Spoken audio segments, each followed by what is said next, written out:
제 아내가 베란다 문을 열고 나가서 저에게 묻습니다. 여보, 나 왜 베란다에 나왔지? 그러면 콜라가 어떻게 아냐고. 한 번은 냉장고 문을 열고, 여보, 내가 왜 냉장고 문을 열었지? 그걸 내가 어떻게 알까요? 이렇게 대답을 하고 나서 속으로, 아니, 사람이 베란다에 나가기 전에 무엇을 하기 위해서 나갔을 거잖아요. 근데 그 짧은 시간 안에 그것을 까먹을 수 있을까? 냉장고에서 무엇을 꺼내려고 문을 열었을 텐데 그 짧은 시간 안에 그것을 잃어버릴 수 있을까? 그런 생각을 속으로 합니다. 그런데 그 일을 요즘 제가 하고 있습니다. 이게 막 깜빡깜빡 있는 게 많아요. 너무 중요한 것은 잃어버리면 안 되잖아요. 근데 이제 그런 것까지 가끔 까먹는 경우가 생기니까 좀 조심스럽다라는 생각을 갖게 됩니다. 그런데 신기한 게도요, 제가 잊지 않는 것들이 있더라고요. 오늘 교회에 대한 말씀을 좀 나눌 텐데, 제가 속으로, 마음으로, 지난 시간 제가 다녔던 교회를 한번 생각을 해봤거든요. 근데 기억해내려고 노력하지 않아도요, 제가 섬겼던 교회가 너무나도 선명하게 다 떠오르는 거예요. 제가 초등학교 5학년 때 처음으로 교회를 다녔는데 부산에 있는 모라제일교회를 다녔습니다. 그러다가 신학을 하러 서울로 올라와서 또 서울에서 처음 다니는 교회는 대학로에 있는 로방교회였고요. 로방교회를 섬기다가 군에 가서 이제 군교회를 섬기게 되었고요. 제대하고 신학을 하면서 처음으로 섬겼던 교회가 노량진에 있었던 산성교회였습니다. 성남 사랑의 교회, 또 의정부에 있는 사랑과 평화의 교회, 또 분당에 있는 남설 비전교회, 그리고 의정부 비전교회를 지금 섬기고 있는데요. 이 8개의 교회가 기억해내려고 노력하지 않아도 선명하게 떠오르는 거예요. 너무나도 분명하게. 그러면서 제 마음속에 요즘 내가 너무나도 중요해서 이것은 반드시 잃어버리면 안 되겠다라고 결심하고 다짐한 것도 잃어버리는 경우가 있는데 이미 오래전의 일이잖아요. 그런데 내가 오래전에 다녔던 교회는 왜 단 하나도 잃어버리지 않고 이렇게 선명하게 기억하고 있을까라고 생각을 해보면 아마도 제가 미처 인식하지 못하는 시간 안에 제가 섬겼던 다녔던 교회가 저의 신앙생활의 영혼에 너무나도 큰 영향을 미쳐서 제 마음속에 깊이 새겨졌구나라는 것을 깨닫게 됩니다. 사랑하는 성도님들, 이처럼 교회는 우리에게 너무나도 소중한 곳인 줄 믿습니다. 사랑하는 성도님들, 조금만 생각을 해봐도요, 내가 다녔던 교회가 나에게 영적으로 어떤 영향력을 끼쳤는지, 특별히 우리 사랑하는 자녀들이 몸담고 있는 우리 교회가 우리 사랑하는 자녀들이 평생의 삶에 어떤 신앙의 가치를 심어주고 영적인 삶을 살아나감에 있어서 얼마나 큰 영향력을 끼쳤고 끼칠 것인가 라는 부분들은요, 조금만 생각을 해봐도 금방 알 수 있습니다.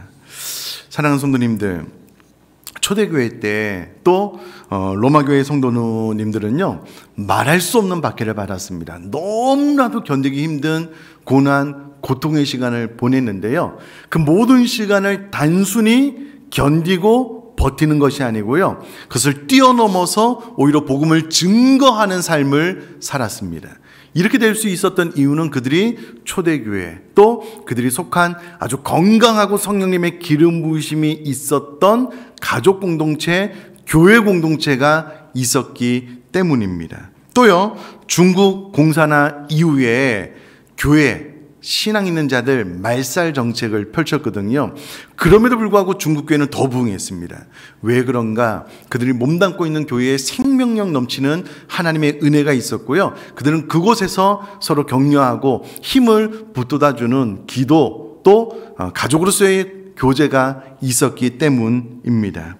지금 우리가 이렇게 은혜 가운데 신앙생활 할 수 있는 이유는 우리 의정부 비전교회가 있기 때문인 줄 믿습니다. 그럼 우리가 이 교회 안에서 평안하게 은혜를 받으면서 신앙생활하는 것은요, 정말 놀랍고 큰 하나님의 은혜이고 축복이다라는 겁니다. 근데 여러분, 외국인들이 한국을 방문할 때마다 이 한국의 야경에 참 많이 놀란다라고 합니다. 그런데 그거보다 더 놀라는 것 중에 하나가 뭐냐면요, 도대체 한국에는 왜 이렇게 십자가가 많냐는 거예요. 가는 곳마다 그냥 십자가 빨간불, 요즘은 뭐 하얀불 막 각양각색으로 십자가가 없는 곳이 없거든요. 근데 이게 또 아이러니하게도요, 홍수가 나서 물이 많아지면 먹을 물이 없는 것처럼 교회는 이렇게 많은데도 왜 내 영혼을 깊이 만족시켜주고 참 행복하게 하는 교회가 또 그렇게 많지 않다는 거예요. 그럼 이런 것들을 생각을 해보면 내가 정말 마음에 드는 교회, 내 영혼이 평안하고 은혜 받는 교회에 몸담고 신앙생활 한다는 것은 하나님의 놀라운 축복이다라는 겁니다. 그러니 여러분, 우리가 속한 이 의정부 비전교회를 더 사랑하고 애정을 가지고 잘 세워나갈 수 있기를 주님의 이름으로 부탁드립니다. 네, 그런 의미에서 오늘 교회에 대한 이야기를 좀 하려고 하는데요. 첫 번째 질문은 이것입니다. 왜 교회가 필요한가? 오늘 성경의 본문대로 하자면 왜 방주가 필요했을까? 질문을 던져보면요, 답이 너무 간단합니다. 구원을 위해서입니다. 구원을 위해서 방주가 필요했고요, 구원을 위해서 교회가 필요합니다. 제가 창세기 6장 12절 13절 말씀을 한번 읽어보겠습니다. 하나님이 보신즉 땅이 부패하였으니 이는 땅에서 모든 혈육 있는 자의 행위가 부패함이었더라. 하나님이 노아에게 이르시되 모든 혈육 있는 자의 포악함이 땅에 가득함으로 그 끝날이 내 앞에 이르렀으니 내가 그들을 땅과 함께 멸하리라. 여러분, 여기서 12절 초에 하나님이 보신즉이라고 했을 때 이 보신다라는 말은요, 면밀히 살펴본다라는 말인데요, 이미 이 단어는 5절에도 나와 있습니다. 앞선 5절에 하나님께서 이 땅을 면밀히 살펴보았다라고 기록이 되어져 있는데요, 또 오늘 우리가 읽은 본문 12절에 하나님이 또 보셨다라고 반복해서 나오는 이유는 아마도 범죄한 인간에 대한 하나님의 심판이 내려질 것이기에 그와 같은 사람들을 바라보면서 안타까워하는 하나님의 마음의 표현일 것이고요, 또 하나는 이제 하나님께서 더 이상 미룰 수 없는 어떤 결단의 시간이 임박했다라는 것을 나타내는 단어이기도 합니다. 그리고 이 구절을 원문상으로 보면은요, 사람들은 자기 삶의 길, 즉 생활 양식이나 행동 양식을 스스로 파괴하였다라는 의미입니다. 그러니 하나님이 사람을 면밀히 살펴보았을 때에 사람이 스스로 하나님을 버리고 떠나 자신의 삶을 스스로 파괴하는 거예요. 그래서 하나님께서 심판할 수밖에 없는 지경에 이르게 되었다라는 말씀입니다. 자, 그런데 여기서 아주 독특한 단어가 하나 사용되어지고 있습니다. 성경에 사람을 말하는 여러 가지 표현이 있는데요, 12절 중반절에 보니까 모든 혈육 있는 자라고 표현을 하고 있습니다.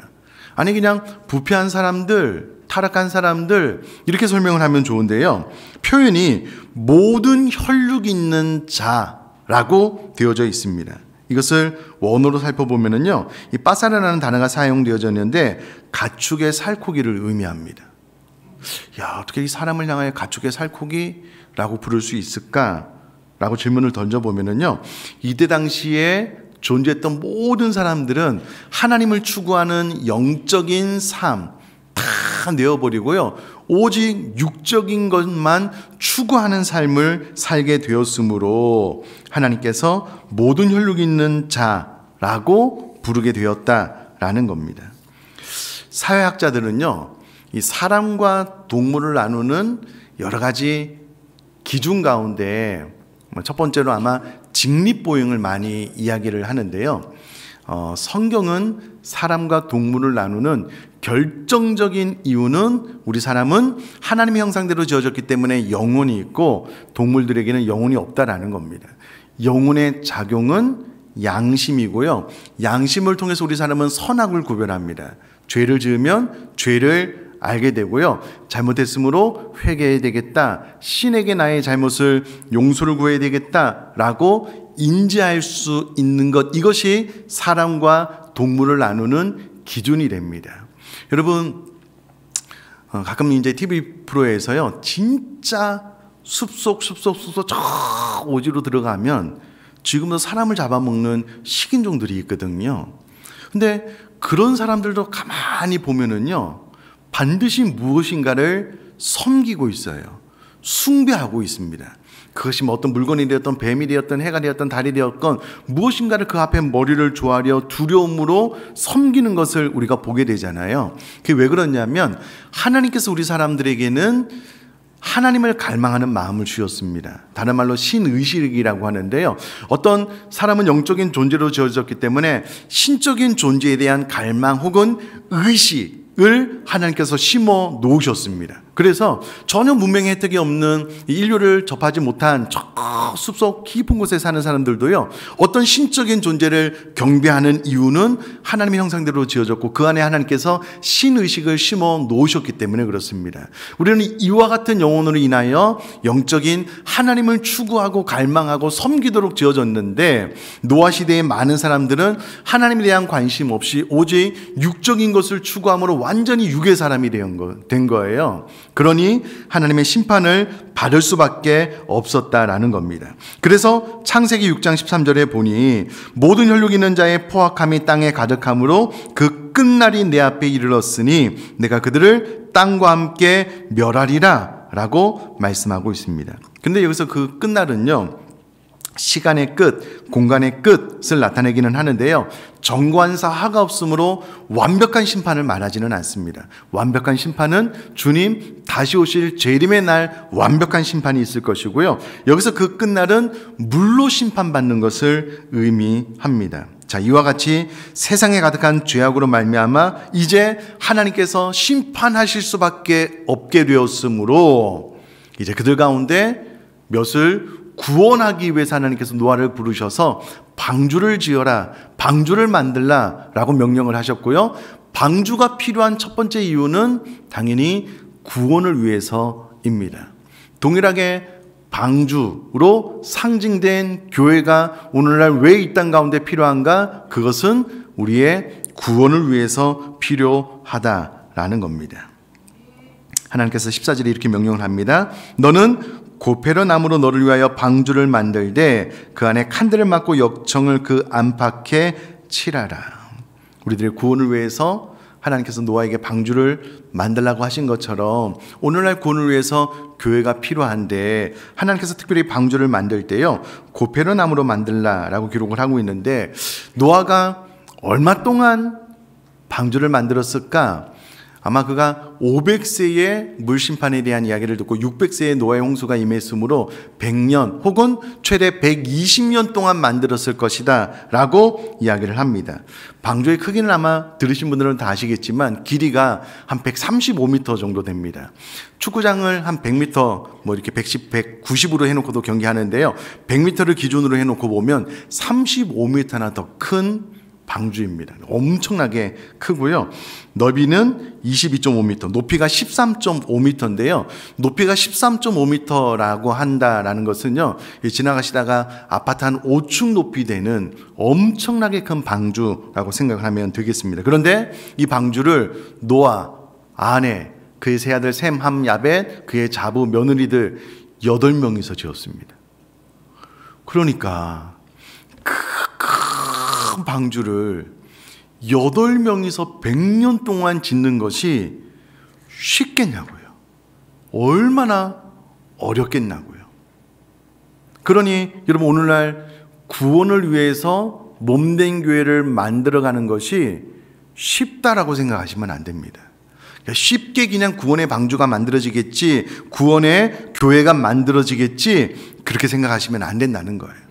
얼마나 많은 나의 노력과 수고, 심지어 100년이라는 지속 가능한 나의 희생과 헌신, 자원하는 마음이 없으면 교회라는 방주는 세워지기가 어렵다라고 생각을 하셔야 된다라는 겁니다. 그러나 분명한 것은 노아가 방주를 만들었기 때문에 그와 그 가족이 홍수 심판으로부터 구원을 받았다라는 겁니다. 여러분 14절 말씀을 보면은요, 하나님께서 정확하게 너를 위하여 방주를 만들라라고 이야기를 하고 있습니다. 18절 말씀 보면 이 방주를 통하여 그의 가족들이 구원을 받았으므로 이 말은 너와 너의 가족들을 위하여 방주를 만들라라는 명령이 되겠습니다. 그러니 여러분 교회를 세우는 일은요, 나를 위한 일이고 나의 가족을 위한 일인 줄 믿습니다. 여러분 하나님께서 오늘날 우리에게 교회를 잘 만들어 가라 라고 명령하실 때 그것은 바로 나를 위해서, 우리 가족이 몸된 교회에 쉽게 들어와서 편안하게 정착하고 믿음과 신앙의 성장을 이루는 교회를, 바로 나를, 가족을 위해서 하나님께서 나에게, 우리에게 그와 같은 교회를 만들라라고 오늘 본문을 통해서 명령하고 있다라는 겁니다. 사랑하는 성도님들, 여기서 우리가 분명히 기억해야 될 원리가 있습니다. 하나님께서 노아에게 방주를 만들라라고 명령을 했습니다. 그럼 하나님께서 노아에게 너희 가족이 100여 년 동안 여행을 다니다가 가장 큰 배를 찾아서 들어가 구원을 받아라 이렇게 말하지 않았습니다. 너희 수고로, 너희 노력으로 방주를 만들어 너와 너희 가족을 구원케 하라 이렇게 명령을 했습니다. 사랑하는 성도님들, 그렇게는 생각하지 마셔요. 내가 그냥 쉽게 이 교회 저 교회 다니다가 좋은 교회 쏙 들어가서 구원받으면 되지. 아니요, 그렇게 생각하지 마시고요, 반드시 나의 평생에 나의 수고, 나의 노력으로 좋은 교회를, 구원이 임하는 교회를, 건강한 교회를 만들어 가야 되겠다. 여러분 그렇게 생각할 수 있기를 주님의 이름으로 부탁드립니다. 그럼 노아의 가족들이 직접 만들었어요. 그리고 본인이 만든 방주에 본인들이 들어가서 구원을 받았다면 반드시 나의 수고와 노력으로 의정부 비전교회를 잘 세워서 나와 내 가족들, 주변에 있는 사람들이 우리 의정부 비전교회 안에서 구원받도록 해야 되겠다라고 결심할 수 있기를 주님의 이름으로 부탁드립니다. 여러분 아멘이시죠? 여러분 같은 팀으로 운동을 해보신 분들은 아시겠지만, 예를 들어서 같은 팀이 축구 경기를 하는데요, 다 땀을 뻘뻘 흐리면서 막 숨이 목까지 차서 그냥 열심히 하는데 한 명만 뒷짐지고 슬슬슬슬 걸어 다니잖아요. 사실은 속이 터져요. 다 몸된 교회를, 구원의 방주를 만들기 위해서 힘에 지나도록 일에 막 3, 4, 4역 이렇게 하고 있거든요. 어떤 이는 뒷짐지고 그냥 편안하게 예배 참석하고, 아 좋다, 우리 교회 좋다 하면 우리가 다 은혜수로서 하나님의 은혜가 임해서 말 안 하지요. 속이 터져요. 그럼 그렇게는 신앙생활을 안 하셨으면 좋겠어요. 애당초 하나님께서 노아에게 명령하신 것이 네가 너와 너의 가족을 위해서 방주를 만들라는 거예요. 너희 수고와 너희 노력으로 아주 견고하고 튼튼한 방주를 만들어서 네가 그 안에 들어가서 네가 구원을 받았으면 좋겠다라는 겁니다. 그러니 여러분, 나와 내 가족이 우리 의정부 비전교회에 들어와서 참 신앙생활을 잘하여 구원받을 수 있기 위해서 나의 노력이 필요한 겁니다. 나의 수고가 필요한 것이다라는 겁니다. 이것을 하나님께서 노아에게 명령하고 있다라는 거예요. 그러니 저 우리 사랑하는 성도님들, 반드시 이 말씀을 지금 강대상에 세우신 목사님을 통하여서 나에게 하고 있는 말씀이구나 라고 받을 수 있기를 주님의 이름으로 부탁드립니다. 피하려고 하지 마셔요. 반사하려고 하지 마셔요.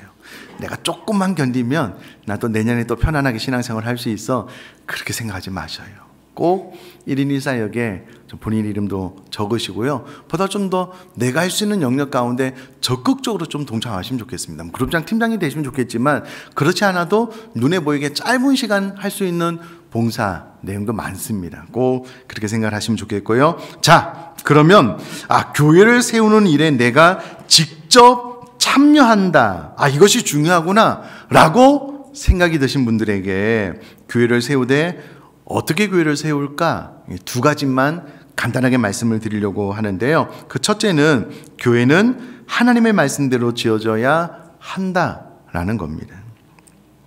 그럼 이 말씀이 무슨 말이냐면 교회가 하나님의 말씀대로 세워지지 않는 곳도 있습니다. 성도가 하나님의 말씀대로 봉사하지 않는 곳도 있다라는 겁니다. 오늘 본문 14절에서 16절 말씀 보면은요, 하나님께서 노아에게 방주를 만드는데 어떤 재료로, 고페르나무, 어떤 크기로 만들어야 될지를 아주 구체적이고 상세하게 만들어 제시를 해줬고요. 노아는 그 모든 것들을 그대로 받아서 준행했습니다. 순종했습니다. 말씀대로만 방주를 지었습니다. 근데 여러분, 이 배가 희한한 거예요. 여러분, 통상적으로 상식적으로 모든 배에는 이때 당시에 노가 있었을 겁니다. 바람의 힘을 이용해서 배가 움직일 수 있도록 돛이 있었을 것이고요. 내가 가고 싶은 곳으로 배를 운전할 수 있도록 키가 있어야 되는데, 그럼 이 방주에는 아무것도 없어요. 오늘날로 이야기하자면 동력이 없는 배예요. 그러니까 내가 의지를 가지고 어디로 갈 수 있는 그런 배가 아닙니다. 만약에 여러분, 노아에게 내가 물로 심판할 텐데 네가 방주를 지어라, 너의 아이디어로 한번 지어봐라 그랬으면 이 방주 안에는 반드시 이 세 가지가 포함이 되었을 겁니다. 근데 하나님께서 그런 것으로 만들지 말고 내가 명한 대로만 만들어라. 그래서 큰 방주가 지어졌고요. 여러분, 이때 당시에 배가 없지 않았습니다. 배가 있었습니다. 그런데 이 큰 비, 거대한 파도를 견딜 만한 배가 없어서 다 파산하고 부서지고 죽은 거예요. 단 하나 방주만이 견고하게 구원의 역할을 잘 감당을 했는데, 아마 노아가 꾀를 부리면서 그렇게 큰 배가 필요할까? 우리 8명만 구원받으면 되는 거 아니야? 그래서 여러분, 최선을 다하는 노력을 하지 않고 그냥 술렁술렁 대충 방주를 지었다면 노아도 죽었을 거예요. 가족도 죽었을 겁니다. 그러니까 철저하게 말씀의 기준대로 순종했다는 겁니다. 여러분, 오늘날 몸된 교회를 섬길 때요, 내 기준으로 교회를 섬길 건가, 하나님의 말씀대로 이 기준대로 교회를 섬길 것인가, 중요한 질문입니다. 그냥 내가 할 수 있는 범위 안에서 조금씩 늘려나가는 것은 나쁜 것은 아닙니다. 그러나 궁극적으로 성경이 말하는 방법대로, 성경이 말하는 기준에 맞춰서 신앙생활하고 몸된 교회를 섬기는 것이 중요하다라는 것을 기억을 하고요. 여러분, 21절 말씀 보니까 노아는 하나님께서 자기에게 명하신 대로 다 준행하였더라 라고 기록이 되어져 있습니다. 다 그 말씀대로 한 거예요. 단 하나도 본인에게 기준을 맞춰서 나는 이 정도만 할래요, 나는 이 정도만 노력할게요, 그렇게 큰 배 필요 없어요, 이렇게 하지 않았습니다. 힘들지만 어렵지만 철저하게 그 하나님의 명령대로 다 준행을 했다면 내가 몸된 교회를 섬길 때도요, 하나님께서 나에게 말씀하신 그대로를 내가 한번 순종해 봐야 되겠다. 이건 좀 안 될 것 같은데 그래도 또 기도하는 거예요. 하나님, 나에게 무엇을 원하시든 내가 원하는 대로 한번 해보겠습니다. 하나님께서 원하시는 대로 내가 한번 해보겠습니다. 그런 태도로 이런 몸된 교회를 잘 세워나갈 수 있게 되기를 주님의 이름으로 축복합니다. 꼭 그렇게 되시면 좋겠습니다. 또 하나는 성령 안에서 하나가 된 교회를 함께 세워야 된다라는 겁니다. 여러분, 노아가 고페르나무로 방주를 지었는데요, 안팎에 역청을 칠했습니다. 어떠한 물도, 물 한 방울도 배 안으로 들어오지 못하도록 역청을 칠하라고 이야기를 했는데요. 여러분, 나무와 나무가 탁 붙어서 물 셀 틈 없이 잘 만들어지고 역청을 바르면은요, 물이 배 안으로 들어오지 않을 겁니다. 파산될 이유는 없을 거예요. 그런데 뭔가 이 나무들이 마음이 맞지 않아서 삐걱대요. 틈이 생겨요. 역청을 발라도 구멍이 생겨서 물이 조금씩 들어오기 시작하면은요, 결국 이 배가 파산될 것 아니겠습니까?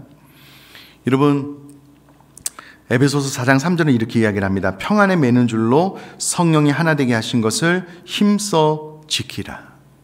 이런 몸된 교회를 섬김에 있어서 우리가 참 주목해 봐야 될 것, 조심하면서 기도하면서 이뤄나가야 될 것이 우리들의 하나됨입니다. 근데 여러분, 이것이 정말 성령님의 도우심이 없이는 불가능합니다. 타락한 인간은요, 희한하게도 타인이 나에게 10가지 중에서 9가지를 잘해줘도요, 한 가지만 못해줘도 9가지 잘한 것에 대한 감사보다는요, 한 가지 못한 것에 대한 서운한 마음이 커요. 늘 잘하다가 어떤 말 한마디, 어떤 사건으로 내 마음의 아픔과 상처를 다 갖게 되잖아요. 그러면 그것을 꽁 하고 있어요. 마음속에 분노, 원한을 안 풀어요. 계속 갖고 가는 거예요. 내 마음이 편하지가 않아요. 같이 몸된 교회 안에서 신앙생활하는데 얼굴 보기도 싫고 마주치기도 싫고. 그럼 성경은 내가 최선을 다해서 이해하려고 노력해라, 이해가 안 되잖아요. 그러면 어떻게 이야기를 하고 있냐면 용납해라라고 이야기를 해요. 있는 모습 그대로 받아들여라.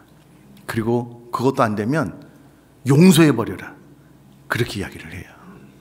여러분, 예수님께서 십자가 위에서 내로라고 외치는, 예수님께 조롱하고 모욕하고 침뱉고 뺨 때리고 네가 하나님의 아들이거든 그 위에서 내로라고 외치는 그들에게요, 온전한 사랑과 용서를 베푸셨습니다.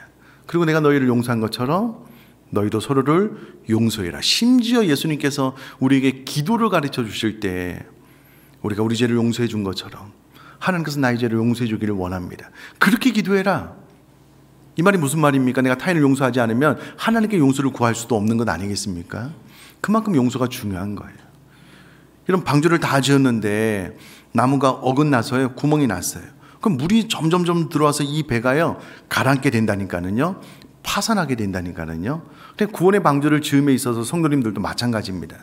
행이라도 그 누구와도 마음이 잘 맞지 않아요. 자꾸 트러블이 있고요, 하나가 되지 못하면 교회라는 방주 안에 구멍이 이렇게 뻥 뚫린 거예요. 그곳으로 자꾸 물이 들어와요. 교회가 하나 되지 못해요. 시끄러워요. 평안이 없어요. 싸워요. 구원받으러 들어왔다가 실망하고 나가서 심판받아요. 그렇게는 안 되는 겁니다. 그러니까 몸된 교회를 지을 때에 철저하게 내가 혹시라도 거리끼는 분이 있다면 예물을 드리기 전에 가서 용서를 구하는 것이 우리들의 신앙의 바른 태도 아니겠습니까?